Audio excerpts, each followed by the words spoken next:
ఆనందం కోసం చూస్తాం, వినోదం కోసం చూస్తాం, కానీ కొన్ని సినిమాలు మన హక్కుల కోసం చూడాలి. సో ఆ ప్రాసెస్లో ఉక్కు సత్యాగ్రహం అని ఒక సినిమా మన ముందుకు తీసుకొస్తున్నారు.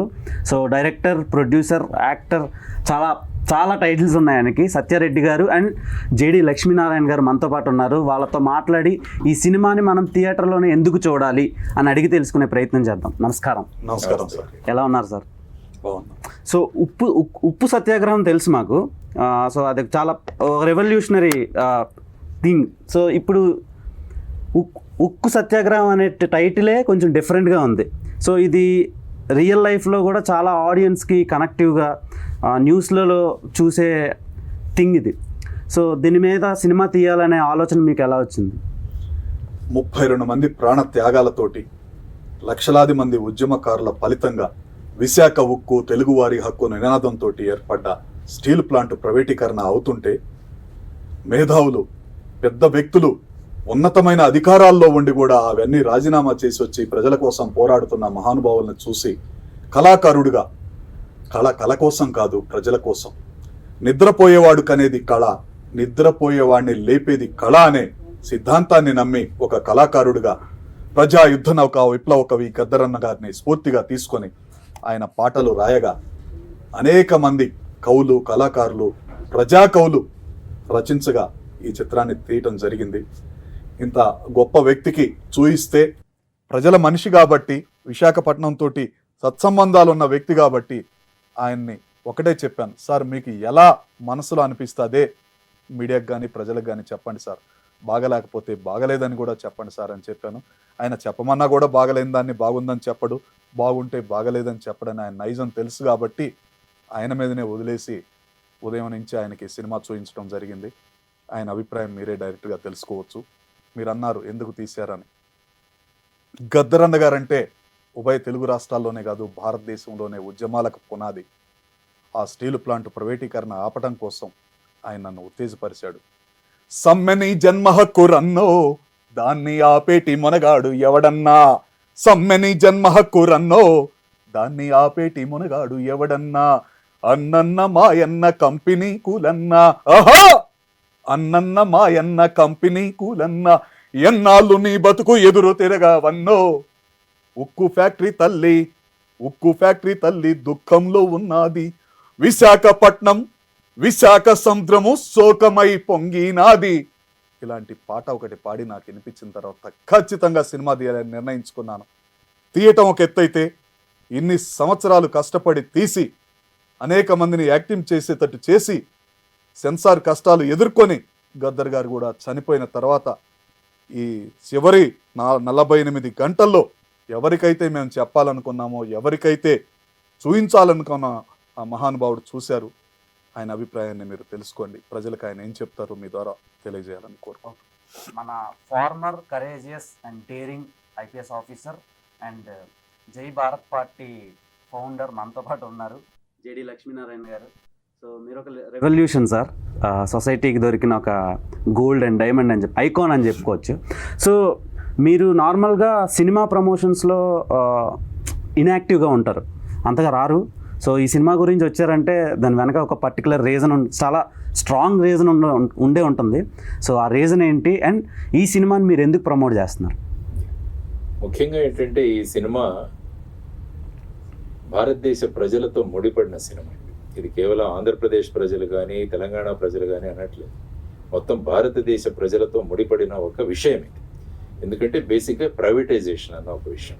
ఎందుకంటే ప్రస్తుతం నాన్ స్ట్రాటజిక్ సెక్టర్లో ఉన్న వాటన్నింటినీ కూడా ప్రైవేటైజ్ చేయాలన్న దిశగా ప్రభుత్వం ఆలోచిస్తుంది. దానివల్ల ఏంటంటే అనేక కష్టాలు వస్తాయి ప్రజలకు. ఎందుకంటే బేసిక్గా మనది వెల్ఫేర్ స్టేట్. అందులో ఈ ధనికులకు పేదలకు మధ్య ఉన్న అంతరాలు ఏవైతే ఉన్నాయో వాటిని తగ్గించాల్సిన బాధ్యత ప్రభుత్వాన్ని. దానికోసమే పబ్లిక్ సెక్టర్ అన్నది వచ్చింది. మనం టోటల్గా అమెరికన్ క్యాపిటలిస్టిక్ సిస్టమ్ మనం అడాప్ట్ చేసుకోలేదు. మనం మిక్స్డ్ ఎకానమీ అనుకున్నాం. ప్రైవేటు పబ్లిక్ సెక్టర్ రెండు కలిసి ఉంటాయి. తర్వాత ఇంతకుముందు సత్యారెడ్డి గారు చెప్పినట్టు 32 మంది ప్రాణత్యాగాలతో వచ్చిన ఇది ఒక యూనిట్. తర్వాత భారతదేశంలోనే ఒక పోర్ట్ దగ్గర ఉన్న స్టీల్ ప్లాంట్ ఇది ఒకటి.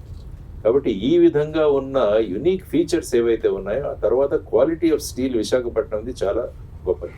తర్వాత ముఖ్యంగా ఈ స్టీల్ ప్లాంట్ ఏర్పాటు చేయడానికి 16,000 మంది రైతులు వాళ్ళ భూముల్ని ఫ్యాక్టరీకి ఇచ్చారు. ఆ ఇచ్చిన సందర్భంగా వాళ్ళకు ఒక ప్లాట్, తర్వాత వచ్చేసి వాళ్ళలో ఉద్యోగం ఇస్తామని చెప్పారు. ఇప్పటికీ 8,500 మందికి ఉద్యోగాలు ఇవ్వాలి. ఇది 4వ తరం. వారు మరి ఎక్కడికి వెళతారు? కాబట్టి ఈ విషయం వచ్చేసి ప్రజా సమస్యలతో ముడిపడిన విషయం. ఆ తర్వాత ప్రజలందరూ కోరుకుంటున్నారు ఇది ప్రభుత్వ రంగ సంస్థగానే ఉండాలి.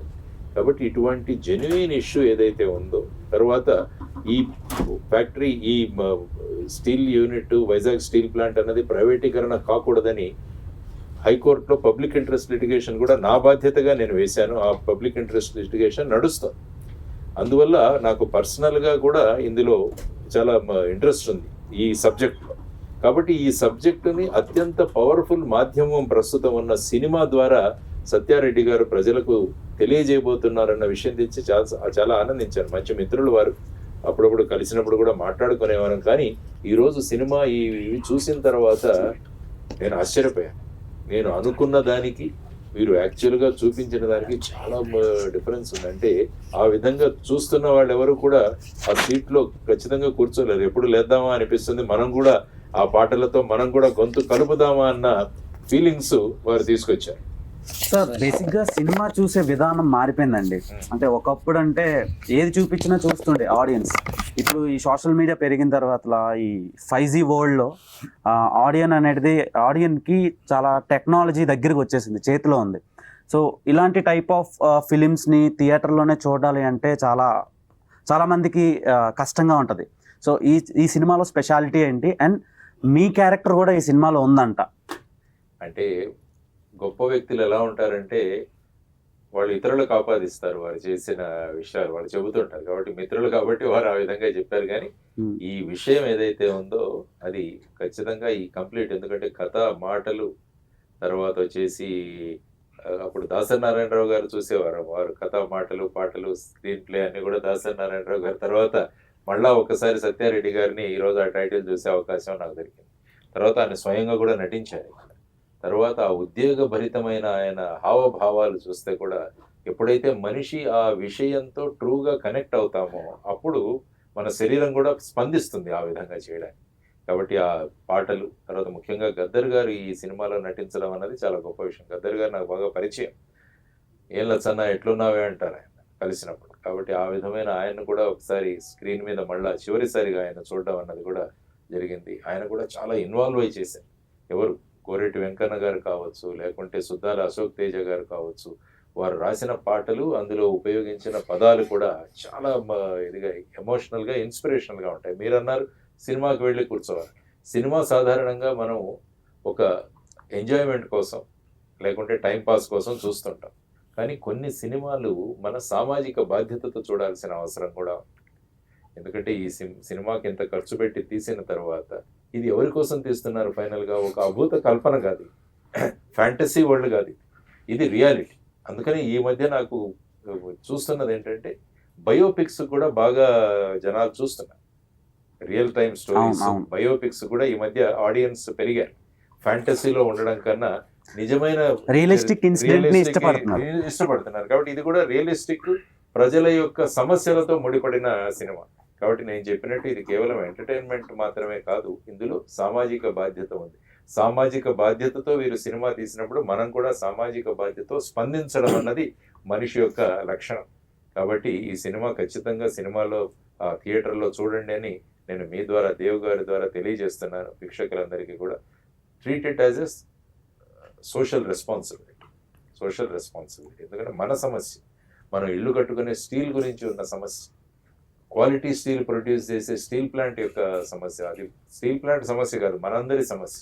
కాబట్టి ఇది ప్రైవేట్ రంగంలోకి వెళ్లకుండా ప్రభుత్వ రంగంలో ఉండాలి. దానికి కారణాలు ఏంటన్నవి కూడా ఈ సినిమాలో చూపించారు. తర్వాత ఏ విధంగా ఆ సమయంలో విద్యార్థులు వాళ్ళ 32 మంది వాళ్ళ ప్రాణత్యాగాలు చేశారు. అప్పుడు చాలా మంది, తెన్నేటి విశ్వనాథం గారు కావచ్చు, గౌతు లచ్చన్న గారు కావచ్చు, వీరందరూ కూడా వాళ్ళ పదవులను వదిలేశారు. సుమారుగా 55 మంది వాళ్ళ పదవులను వదిలేసి వచ్చేసారు.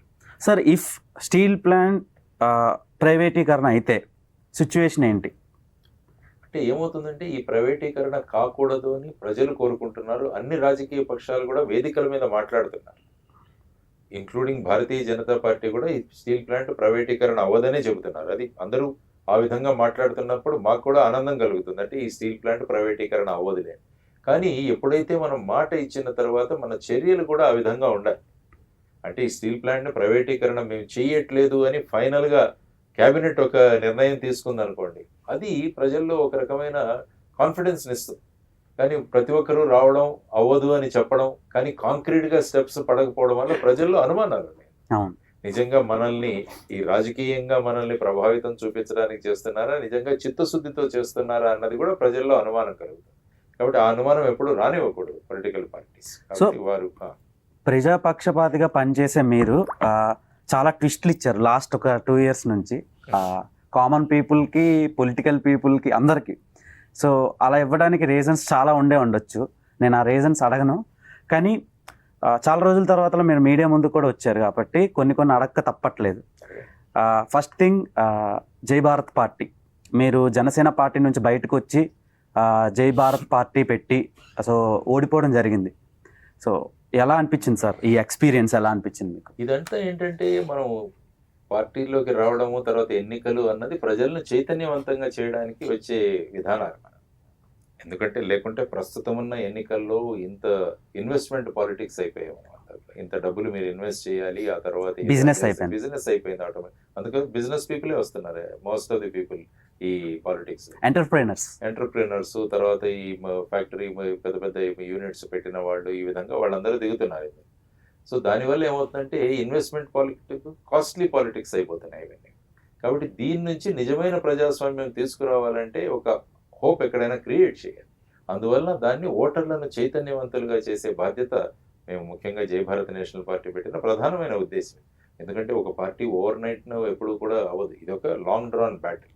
ప్రజలను చైతన్యవంతం చేయాలి, వాళ్ళ ఓటు హక్కు సక్రమంగా వినియోగించుకోవాలి. మనం మాల్కి వెళ్తే ప్రతి వస్తువు చూసుకొనుకుంటాం. సపోజ్ తోపుడు బండి మీద వస్తున్న వస్తువు కూడా మనం చూసుకుంటాం. మన పిల్లల్ని జాయిన్ చేయాలంటే మంచి స్కూల్ ఏదని చూసుకుంటాం. తర్వాత మనం ఎవరైనా ఒంట్లో బాగాలేకుంటే ఏ హాస్పిటల్, మంచి హాస్పిటల్ ఏదని 10 మందిని ఎంక్వైరీ చేస్తాం. క్వాలిటీ అంటే మన చేతిలో ఉన్న ఇంత ఓటు హక్కుని మనం ఎవరిని ఎన్నుకుంటున్నాం అన్నది కూడా చాలా విషయం. ముఖ్యంగా సుమారుగా చూస్తే 37 నుంచి 38% క్రిమినల్ రికార్డులు ఉన్నవాళ్ళు పార్లమెంట్ లో ఉన్నారు. ఎగ్జాక్ట్లీ. మరి వీటన్నిటి గురించి ప్రజలను జాగృత చేయడం అన్న బాధ్యత మన మీద ఉంటుంది. సో ఆ బాధ్యతతో వచ్చామన్నమాట మేము. So it's long drawn process. ముందుకు తీసుకెళ్తాం, ఎలక్టోరల్ రిఫార్మ్స్ కూడా తీసుకురావాలి. అదే అంటే బేసిక్గా సార్, నార్మల్గా ఎవడెలా పోతే నాకేంటి అనుకునే ఈ జనరేషన్లో మీలాంటి పర్సన్ మీ పర్సనల్ లైఫ్ని మొత్తం పక్కన పెట్టి థ్రెటనింగ్స్ ఉన్నా సరే భయపడకుండా మ్యాక్సిమం అవేర్నెస్ క్రియేట్ చేయడానికి ట్రై చేస్తున్నారు. సో మీ లైఫ్లో జరిగిన చాలా కేసులే సినిమాలు తీసి హిట్లు కొట్టి డబ్బులు కూడా సంపాదిస్తున్నారు. సో వాటి మీద మీ ఒపీనియన్ ఏంటి? అండ్ ఈ సినిమా కూడా సేమ్ అలానే అవేర్నెస్ కోసమే తీసినట్టు కనిపిస్తుంది. సో అండ్ దీనికోసం డెఫినెట్గా, ఎందుకంటే ప్రజలలో, అందుకనే చెప్పాను నేను, బయోపిక్స్ అన్నవి చాలా ముఖ్యంగా యూత్ని చాలా ఆకర్షిస్తాయి. తర్వాత వచ్చేసి ప్రజా సమస్యలు తెలుసుకోవడానికి కూడా ఇప్పుడు ఏంటంటే సోషల్ మీడియా వచ్చాక రకరకాల వ్యూ పాయింట్స్ వస్తుంటాయి. కాబట్టి ఒక ఆథెంటిక్ ఇన్ఫర్మేషన్ కూడా రావడం చాలా అవసరం. అది కూడా మెయిన్ స్ట్రీమ్ దీంట్లో ఫిల్మ్లో రాగలిగితే అది ఇంకా ప్రభావవంతంగా ఉంటుంది. ఎందుకంటే సోషల్ మీడియాలో ఎవరు ఏదైనా మాట్లాడచ్చు, కానీ నిజమైన సినిమా తీస్తున్నప్పుడు అది కూడా ఇటువంటి పబ్లిక్ ఇష్యూని తీసుకొని చేస్తున్నప్పుడు అందులో చాలా రీసెర్చ్ కూడా చేసింటారు. ఎందుకంటే సినిమాలో కొన్ని ఇవి చూస్తే అప్పుడున్న విజువల్స్ అవన్నీ కూడా ఇందులో పెట్టారు. ట్రైలర్ లో అవన్నీ చాలా రియలిస్టిక్ గా ఉంది సినిమా. అందుకనే, ఎందుకంటే అది ఖచ్చితంగా నచ్చుతుంది. ఎందుకంటే బేసిక్ గా మన దగ్గర యువతరం చాలా పెద్ద సంఖ్యలో ఉన్నారు. కాబట్టి వాళ్ళను ప్రభావితం చేస్తే వాళ్ళే రేపు దేశాన్ని ముందుకు తీసుకెళ్లాల్సిన వాళ్ళు. కాబట్టి వాళ్లకు ఏ విధంగా ఇష్యూస్ పరిచయం చేయాలన్న దృష్టితో కూడా వీరు కూడా ఒక సోషల్ రెస్పాన్సిబిలిటీతో తీసిన సినిమా. అందుకని నేను చెప్పాను, మనం కూడా ఒక సోషల్ రెస్పాన్సిబిలిటీగా దానికి రెస్పాండ్ అవ్వాలి అని అంటున్నాను అన్నమాట. ఈ సినిమాకి బిగ్ అసెట్ మీరే సార్. ఎందుకంటే ప్రమోషనల్గా చెప్తున్నాను నేను. ఒక రకంగా ఒక సినిమా తీసి ఆడియన్స్ వరకు తీసుకురావడం చాలా కష్టం. తీయడం ఒక రకమైన కష్టం. అది ఒక కామన్ ఆడియన్స్ వరకు తీసుకురావడం అనేది అది కత్తి మీద సాము లాంటిది. సో దాంట్లో మీరు పాల్గొన్నందుకు వీళ్ళు నిజంగా లక్ ఫీల్ అవ్వాలి. అండ్ ఈ ప్రమోషనల్ ఈవెంట్కి మీరు వచ్చి ఉక్కు సత్యాగ్రహం ఆడియన్స్కి చూడమని మీరు మీ వాక్యాల్లో ఎలా చెప్తారు ఆడియన్స్? డెఫినెట్గా, ఎందుకంటే మన ప్రజాస్వామ్యంలో మన జీవితాలతో అనేక అంశాలు ముడిపడి ఉంటాయి. ఆ అంశాల గురించి మనకు ఒక అవగాహన ఉండడం చాలా అవసరం. ఆ అవగాహన మనం పేపర్లో చదవచ్చు, లేకుంటే టీవీ ఛానల్స్లో చూడవచ్చు.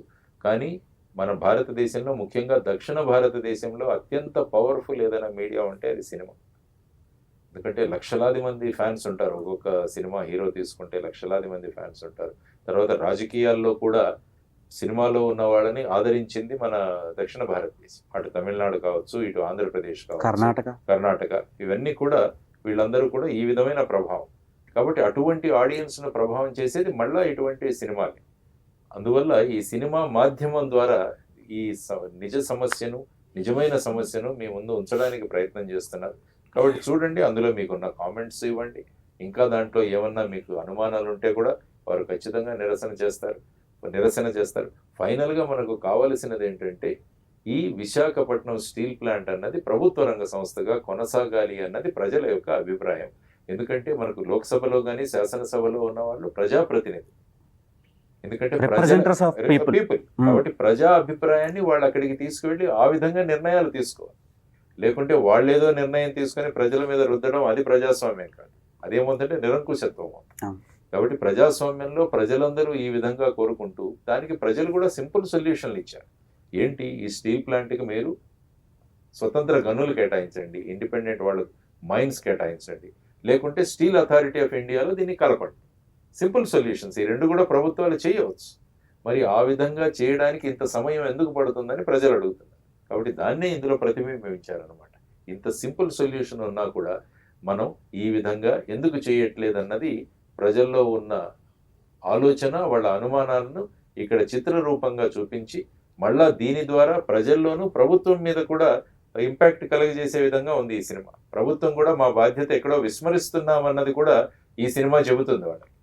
ప్రభుత్వం కూడా మన బాధ్యత ఎక్కడో విస్మరిస్తున్నామన్న వారికి కూడా ఒక చొరక అనిపిస్తుంది ఖచ్చితంగా ఈ సినిమా. ఓకే, సత్యారెడ్డి గారు నార్మల్గా ఒక యాక్టర్గా చేయడం అనేది టఫ్ అన్నమాట. చాలా కాంప్లికేషన్స్ ఉంటాయి. ఒక ప్రొడ్యూసర్గా చేయడం అతనికి ఒక కాంప్లికేషన్ ఉంటుంది, తర్వాత ఒక రైటర్గా చేయడం అతనికి ఒక వర్క్ చాలా హార్డ్ ఉంటుంది అన్న. సో ఇవన్నీ మీరే నెత్తినేసుకొని వర్క్ చేశారు కదా. సో సార్ అన్నట్టు మన సౌత్ ఇండియాలో చాలామంది స్టార్స్ ఉన్నారు, సూపర్ స్టార్స్ ఉన్నారు. ఫ్యాన్ బేస్ అంటే వాళ్ళకు ఉండే ఫ్యాన్ బేస్తో నిజంగా టర్న్ చేసేస్తారు. సో అంత మంచి స్టార్స్ ఉన్నప్పుడు మీరే ఎందుకు హీరోగా చేశారు? అంటే చాలామంది ఉన్నారు కదా, ఎవరిని ఎందుకు పిక్ చేసుకోలేకపోయారు? ఇందాక సార్ చెప్పారు గొప్పవారు ఎప్పుడు చెప్పుకోరని. గద్దర్ గారు రీసెర్చ్ చేసి తెలుగు రాష్ట్రాల్లో ఎవరైనా నిజాతీపరుడు ఉన్న ఆఫీసర్ కానీ నాయకుడు కానీ ఉన్నారంటే సార్నే పరిగణలోకి తీసుకున్నారు. మీరు ఇందాక చెప్పారు ఆయన స్టోరీలు, నిజ జీవితంలోని స్టోరీలు తీసి హిట్లు కొట్టి డబ్బులు కూడా సంపాదించారని. కొంతమంది అలా తీసుకుంటే ఆయన ఉన్నత భావాల్ని, ఉద్యమ భావాల్ని గద్దర్ గారు ఊహించుకొని, ఒక ఇన్స్పిరేషన్ కావాలి ఒక క్యారెక్టర్కి, ఖచ్చితంగా ఆయనను ఊహించుకొని, అక్కడ ఉన్న ఉద్యమకారులని ఊహించుకొని, జరిగిన హిస్టరీని తీసుకొని ఖచ్చితంగా ఆయన దృష్టిలో పెట్టి తీసుకున్నాం. లాస్ట్ మినిట్ వరకు ఆయనకి ఎందుకు చెప్పలేదంటే, థియేటర్లు కానీ మీకు తెలిసినే ఉంటుంది, ఇలాంటి సినిమాలకి ఇవ్వటానికి ముందుకు రాకపోవచ్చు. ఈ టైప్ సినిమా అనేది ముందే ఎందుకు అది చెప్పాలని. కానీ వేయలేని థియేటర్లు కొంతమంది, మా థియేటర్లో ఈ సినిమా ఆడితే బాగుండేదేమో అనే రోజు ఇంకో 48 గంటల్లో రాబోతుంది. మీరు అన్నారు ఆయన సెట్, చాలా మా అదృష్టం. నాకంటే కూడా విశాఖ ప్రజలు, స్టీల్ ప్లాంట్ ఉద్యోగులు, భూ నిర్వాసితుల అదృష్టం ఆయన ఈ సినిమా చూడటం. ఆయనకు ఒకవేళ నచ్చి ఉండకపోతే, నేను తప్పుదారి పట్టించుంటే దాంట్లో సత్యారెడ్డి గారు ఫోన్ వచ్చింది వెళ్ళిపోతున్నాను అంటాడు. ఒక్క సెకండ్ కూడా నాకు సమయం ఇచ్చేవాడు కాదు, మీడియాతోటి మాట్లాడేవాడు కాదు. ఆయన చూడని మీడియా కాదు, ఆయన చూడని నేషనల్ మీడియా కాదు, ఇంటర్నేషనల్ స్థాయిలో వెళ్ళాడు. రియల్గా ఆయన మా కథానాయకుడు.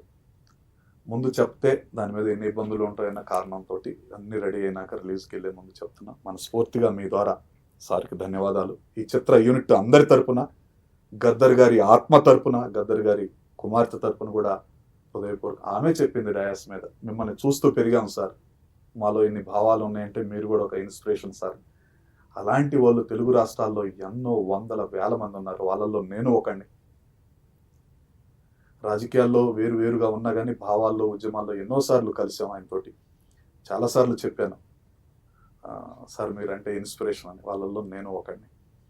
ఈ కథానాయకులు మీరు అన్నట్టు నేను అడిగితే చాలామంది వస్తారు. నేను చాలామంది కథానాయకులతోటి 53 సినిమాలు తీశాను. ఇదే ఛాంబర్లో ప్రొడ్యూసర్ సెక్టర్ చైర్మన్గా ఎలక్టెడ్ బాడీలో గెలిచాను. కానీ ఒక అమ్మాయిని పెట్టుకున్నాము హీరోయిన్గా ఒక క్యారెక్టర్ని. ఒక వారం రోజులు యాక్ట్ చేసిన తర్వాత 2 డైలాగులు వినేసి ఇది ఏదో తేడా కొడుతుంది, మాకేదో మళ్ళీ కమర్షియల్ సినిమా కాదని నా డబ్బులు నాకు ఇచ్చి పారిపోయింది. మళ్ళీ రీషూట్ చేసాం. గద్దర్ గారు చెప్పినా కూడా ఆవిడ అలా పెద్దవాళ్ళు ముందుకు రాకపోవచ్చు, వాళ్ళ రిస్ట్రిక్షన్స్ ఉంటాయి. పెద్ద హీరోయిన్ తోటి నేను చేశాను, వరల్డ్ మిస్ వరల్డ్ తోటి కరిష్మా కోటక్, శంకర్ దాదా జిందాబాద్లో చిరంజీవి గారి పక్కన చేసిన అమ్మాయి తోటి 2వ సినిమా నేను హీరోగా, అమ్మాయి హీరోయిన్గా చేశాను. నాకు తెలియని ఇండస్ట్రీ కాదు, నాకు తెలియని డైరెక్టర్ లేరు, హీరోలు లేరు, హీరోయిన్స్ లేరు. 25 సంవత్సరాల నుంచి ఇదే కళామ తల్లిని నమ్ముకొని ఉన్నాను. నా కుటుంబం, నా మిత్రులందరూ కూడా వందలాది మంది ఉన్నారు. చేయలేరేమో, వాళ్ళు ముందుకు రారేమో నుంచి దాన్ని అప్రోచ్ కాలేదు తప్ప పెద్దోళ్ళతోటి చేయాలని ఉంది. ఎవరు చేయనప్పుడు నాకు తప్పదు కాబట్టి చేశాను. చాలా చేంజెస్ జరిగినాయి మన ఏపీ అండ్ టిఎస్ పాలిటిక్స్లో. మీరు బయటకు వచ్చిన తర్వాత వాళ్ళ సిద్ధాంతాలు బాగాలేదని బయటకు వచ్చారు మీరు. సో ఇప్పుడు ఎలా ఉంది సార్, రూలింగ్ ఎలా అనిపిస్తుంది? రూలింగ్ ఎప్పుడు కూడా నేను కోరుకునేది ఏంటంటే ప్రజల యొక్క స్థితిగతులు మారాలి. ప్రజల యొక్క స్థితిగతులు మారి వారి అందరి అభిప్రాయాలు ఏవైతే ఉన్నాయో, వారు ఏ విధంగా ప్రభుత్వాన్ని చూస్తున్నారో వాటిని నిజం చేయడం ప్రభుత్వం యొక్క బాధ్యత. కాబట్టి ఎలక్షన్ అప్పుడు చాలా విషయాలు చెప్పి వస్తుంటారు, మేము అది చేస్తాం ఇది చేస్తామని. సో వచ్చిన తర్వాత ఏమేం చేస్తున్నారు, ముఖ్యంగా మనకేంటంటే భారతదేశంలోనూ మన 2 రాష్ట్రాల్లో కూడా యువతరం చాలా పెద్ద సంఖ్యలో ఉందని చెప్పారు. తర్వాత చాలా మంది ఇప్పుడు ఉద్యోగాల కోసం చూస్తున్నారు. ఉద్యోగాలకు అంటే ప్రభుత్వ ఉద్యోగాలు కావచ్చు, ప్రైవేట్ కావచ్చు, స్వయంగా కూడా వాళ్ళు ఎంటర్‌ప్రెన్యూర్స్‌గా కూడా మారచ్చు. ఈ విధమైన వాతావరణాన్ని కలుగజేయాల్సిన బాధ్యత ప్రభుత్వం మీద ఉంది. మీరు ప్రభుత్వ ఉద్యోగాలు కొంతమందికే ఇవ్వగలరు, మిగతా వారందరికీ కూడా పెద్ద ఎంప్లాయ్మెంట్ బేస్ క్రియేట్ చేయాలంటే ఇన్వెస్ట్మెంట్లు తీసుకురావాలి, బయట నుంచి కొత్త యూనిట్స్ రావాలి. ఆ తర్వాత ఎవరైనా స్వయంగా మేము చేస్తాము అనుకుంటే వాళ్లకు చేయూతగా నిలబడి స్టార్టప్స్ కావచ్చు, ఎంటర్‌ప్రెన్యూర్‌షిప్ కావచ్చు, వీటన్నిటి కూడా వాళ్ళకి ఇవ్వగలగాలి. ఈ విధంగా ప్రభుత్వం పనిచేయాలని ఎప్పుడు కూడా కోరుకుంటాం ఈ 2 రాష్ట్రాల్లో కూడా. ఎందుకంటే యువతరాన్ని మనం మిస్ చేసుకుంటే ఆ తర్వాత యువతరం ఏ మార్గంలో వెళుతుందన్నది కూడా చాలా కష్టం. అండ్ వన్ మోర్ థింగ్ ఏంటంటే చాలా మైగ్రేషన్స్ మన ఏపీ నుంచి తెలంగాణ నుంచే జరుగుతున్నాయి. లాస్ట్ 1.5-2-3 years నుంచి maximum number of students and youth బయటకు వెళ్ళిపోతున్నారు. అది బిజినెస్ అవనాయండి, స్టడీస్ అవనాయండి. దానికి ఎప్పుడు సార్ ఫుల్ స్టాప్ పడుతుంది? అంటే ఏంటంటే విదేశాలకు వెళ్ళి అక్కడ చదువుకొని అక్కడ చేయడం దాంట్లో ఏమీ అభ్యంతరం తీసుకోకూడదు. ఎందుకంటే అక్కడ ఎడ్యుకేషన్ బాగుంటే వెళ్ళండి. అందుకని ఎప్పుడు ఏంటంటే లెర్న్, ఎర్న్ అండ్ రిటర్న్ అంటాం. అక్కడ వెళ్ళి చదువుకోండి, సంపాదించండి, మళ్ళీ దేశానికి రండి.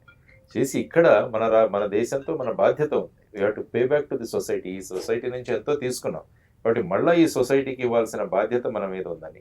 తర్వాత ఈ మైగ్రేషన్ జరగకుండా చూడాల్సిన బాధ్యత కూడా మళ్ళీ ప్రభుత్వాలు, గవర్నమెంట్ది. ఎందుకంటే ఆ విధమైన అట్మాస్ఫియర్, ఆ విధమైన ఇండస్ట్రియల్ సెటప్, ఆ తర్వాత ఆ విధమైన యూనివర్సిటీస్, ఇవన్నీ కూడా చేయాల్సిన బాధ్యత ప్రభుత్వం మీద ఉంది. కాబట్టి ఆ విధంగా ప్రభుత్వాలు ఆలోచిస్తూ ఈ మైగ్రేషన్ నేను ఎలా తగ్గించగలను, అక్కడ నుంచి మైగ్రేషన్ ఇక్కడికి ఎందుకు రాకూడదని ఆలోచించాలి ప్రభుత్వం. అమెరికా వాళ్ళు వచ్చి ఇక్కడ చదువుకోవాలని వాళ్ళకి ఎందుకు కోరుకోవట్లేదు? ఆ విధమైన పరిస్థితిని కల్పించాల్సిన బాధ్యత మనది. ఆ విధంగా చేసుకుంటూ వెళుతూ తర్వాత ఈ భావోద్వేగాలు ఇవన్నీ రెచ్చగొట్టకుండా డెవలప్మెంట్ మీదే అందరూ కనుక మనం కాన్సన్ట్రేట్ చేయగలిగితే తర్వాత ఈ పొలిటికల్ పార్టీస్ కూడా అపోజిషన్ వీళ్ళు రోజు కొట్టుకోవడమే సరిపోతారు. అలా కాకుండా ఎలక్షన్స్ అయిపోయిన తర్వాత అందరూ కన్స్ట్రక్టివ్గా కనుక కూర్చొని సలహాలు సూచనలు తీసుకుని వెళ్ళగలిగితే మనం అభివృద్ధిలో పోటీ పడతాం. లేకుంటే ఎవరిని ఎలా తిడుతున్నాం అనే దీంట్లో పోటీ పడుతున్నాం మనం ఎక్కడ చూసినా కూడా. కాబట్టి అది పోటీ కాకూడదు, పోటీ అభివృద్ధి. అందరం కలిసి రాష్ట్రాన్ని ఎలా అభివృద్ధి చేయగలం అన్న దాని మీద వాళ్ళు కాన్సన్ట్రేట్ చేయాలని నేను కోరుకుంటాను. ఓకే, అండ్ థింగ్ సెక్యులరిజం పేరుతో చాలా లొల్లిలు జరుగుతున్నాయి, బయట చాలా గొడవలు జరుగుతున్నాయి. అది రిలీజియస్ డిస్క్రిమినేషన్ కావచ్చు, ఎక్కడైనా కాదు, బంగ్లాదేశ్లో కూడా సేమ్ ఇష్యూస్. సో వాటి మీద మీ ఒపీనియన్ సార్? ఇప్పుడు ఏంటంటే మనం బేసిక్గా నేను అందుకనే అంటాను, మన మతం మన పూజ గదిలో, మన కులం మన గడప దగ్గర ఆగిపోవాలి. మనం ఇంటి నుంచి బయటపడిన తర్వాత అందరం కూడా ఈ దేశం యొక్క పౌరులన్న భావనతో మనం ముందుకు వెళ్ళాలి. కాబట్టి మన భారత రాజ్యాంగం కూడా ఈరోజు కాన్స్టిట్యూషన్ అడాప్షన్ డే ఈరోజు 26th November. కాబట్టి ఈరోజు మన సెక్యులర్ అండ్ సోషలిస్ట్ ఈ 2 పదాలు మనకు 42వ కాన్స్టిట్యూషన్ అమెండ్మెంట్ యాడ్ చేసుకున్నాం. నిన్ననే సుప్రీంకోర్టు కూడా చెప్పింది ఇవి 2 కూడా ఉండాలి. సెక్యులర్ అంటే అన్ని మతాలను సమంగా ప్రభుత్వం ఆదరించడం. సోషలిజం అంటే కేవలం కొంతమంది చేతుల్లో మాత్రమే ఆదాయం లేకుండా అందరికీ దాన్ని ఇవ్వగలగాలి. ధనికులు పేదలకు మధ్య ఉన్న ఈ వ్యత్యాసం ఏదైతుందో ఈ వ్యత్యాసాన్ని తగ్గించాలి. మరి ఈ రెండు జరగట్లేదు కదా. జరగాలి కదా, మరి అటువంటి వాళ్ళని ఎన్నుకోవాలి ప్రజలు. మరి అటువంటి ఆలోచనలు ఉన్న వాళ్ళని చేసుకోవాలి. ఇప్పుడు ఈ ఉక్కు సత్యాగ్రహం అవుతోంది, ఉద్యమం అవుతోంది అంటే ఏ విషయం కూడా ఉద్యమం స్థాయికి వెళ్లకుండా చూసుకోవాల్సిన బాధ్యత ప్రభుత్వాల మీద ఉంది. అంటే ఫైనల్గా ఇప్పుడు చూసాం, మన రైతులది కూడా మనం చూసాం. రైతులు కూడా ఒక సంవత్సరం రోజు వాళ్ళు అక్కడ బార్డర్లో కూర్చోవడం వల్ల ఆ 3 చట్టాలను వెనక్కి తీసుకెళ్లాల్సి వచ్చింది. ఎప్పుడు కూడా ప్రభుత్వాలు ప్రజల యొక్క అభిప్రాయాలను తీసుకొని వాటిని స్పందించి వాళ్ళతో డైలాగ్ ఇవ్వాలి, వాళ్ళతో చర్చించాలి. మా నిర్ణయం ఇలా ఉంది, మీరు ఇలా అంటున్నారు, అందరూ కూర్చొని చర్చించుకొని ఫైనల్గా దానికి ఒక సొల్యూషన్ తీసుకురావాలి. అలా కాకుండా మేము ఇదే చేస్తాము అంటే ఫైనల్గా ఇలాంటి సత్యాగ్రహాలు చేయాల్సిన అవసరం వస్తుంది. ఆ అవసరం రాకూడదు ఎప్పుడు కూడా ప్రభుత్వం. సో ఆ విధంగా ఆలోచించాలి. కాబట్టి ఏంటంటే ఈ సెక్యులరిజం గురించి మీరు మాట్లాడారు కాబట్టి అందరూ మనం ఒకరినొకరు గౌరవించుకోవడం, ఇదే ప్రతి రిలీజియన్ కూడా చెబుతుంది, ప్రతి మతం కూడా ఇదే చెబుతుంది. ప్రతి ఒక్కరిలో దేవుడు ఉంటాడు, ఆ దేవుడిని గౌరవించాలి అన్నదే మనం అనుకుంటున్న విషయం. కాబట్టి ఇటువంటి ఆలోచనలు చేసి ఈ విధంగా మతాలు కులాలు అని ప్రజల్ని రెచ్చగొట్టడం అది కరెక్ట్ కాదు. ఎప్పుడు కూడా కేవలం ఎన్నికల కోసం ప్రజలను విభజించడం అన్నది, ఈ మతాలు కులాల పేరిట ఇంత అభివృద్ధి చెందుతున్నాం, ఇంత చదువుతున్నాం, ఇంకా మనం మతాలు కులాల మీదే మన ఆలోచనలు ఉండిపోతే మరి అభివృద్ధి దిశగా ఎప్పుడు వెళతాం మనం? ఇది అందరూ ఆలోచించాల్సిన అంశం. ఫైనల్గా వై షుడ్ బి వాచ్ ఉక్కు సత్యాగ్రహం in theatres on November 29th అంటే మీరేం చెప్తారు? Yes, it is my social responsibility అంట. ఎందుకంటే ప్రజా సమస్యలతో ముడిపడిన విషయం, ప్రజల యొక్క అభిప్రాయాలతో ముడిపడిన విషయం, దేశం యొక్క ప్రగతి కోసం ముడిపడిన అంశం. కాబట్టి ఈ 3 అంశాలు ఉన్నాయి కాబట్టి ఈ సినిమాలో ఖచ్చితంగా చూడండి. ఇటువంటి విషయాలను ప్రోత్సహిస్తే ఏమవుతుందంటే ఇటువంటి సబ్జెక్టులు వస్తాయి. ఓకే, ఎందుకంటే ఇటువంటి విషయాలు real time problems, real time ఇష్యూస్కి మనం ప్రేక్షకులు గనక ప్రోత్సాహం ఇస్తే ఎంతో మంది ప్రొడ్యూసర్స్ వీళ్ళు కూడా నిజమైన సమస్యలను బయటికి తీసుకొచ్చి ప్రజలకు ఇస్తారు. దీనివల్ల ప్రభుత్వాల మీద కూడా దాని ప్రభావం ఉంటుందని తెలుసుకోవాలి. కాబట్టి ఇది ఆదరించాల్సిన సామాజిక బాధ్యత ఉందని నేను అనుకుంటాను. ఓకే. అండ్ సత్యారెడ్డి గారు, 1 word అబౌట్ ఉక్కు సత్యాగ్రహం. మహనీయుల చరిత్ర, తెలుగు జాతి చరిత్ర ప్రజలకి ఈ జనరేషన్కి చూయించబోతున్నాం. ఇది తెలుగు జాతి ఏంటి, ఉక్కు సత్యాగ్రహం ఏంటి, 32 మంది ప్రాణాలతోటి సాధించుకున్న కాపాడుకోవటం ఎలా అనే దానికి సార్ చెప్పినట్టు ఇది ఒక ఇన్స్పిరేషన్గా మిగులుద్ది. సీట్లో నుంచి సినిమా అయిపోయి లేవబోయేసరికి ప్రతి ప్రేక్షకుడు తెలుగువాడు, విశాఖ ఉక్కు ఆంధ్రుల హక్కు, విశాఖ ఉక్కు తెలుగువారి హక్కు అని పైకి అంటాడు. ఒకవేళ అనలేని వాళ్ళు హృదయంలో అనుకుంటారు, ఈ సినిమా చూస్తే ఉద్యమంలో ప్రత్యక్షంగా పరోక్షంగా పాల్గొన్నట్టేనని కూడా మీ ద్వారా సార్ సమక్షంలో అందరికీ తెలియజేస్తున్నాం. Thank you sir. Thank you so much for giving your precious time to ఉక్కు సత్యాగ్రహం. అండ్ మీకు కూడా wish all the very good luck sir. So ఈ సినిమా November 29వ తేదీన థియేటర్స్లో మన ముందుకు వస్తుంది. ఖచ్చితంగా వెళ్ళి చూడండి, ఎంకరేజ్ చేయండి. ఇలాంటి ఫిలిమ్స్ ఇంకెన్నో రావాలని మనస్ఫూర్తిగా కోరుకుందాం. Until then, signing off Dev Tompala. Bye by.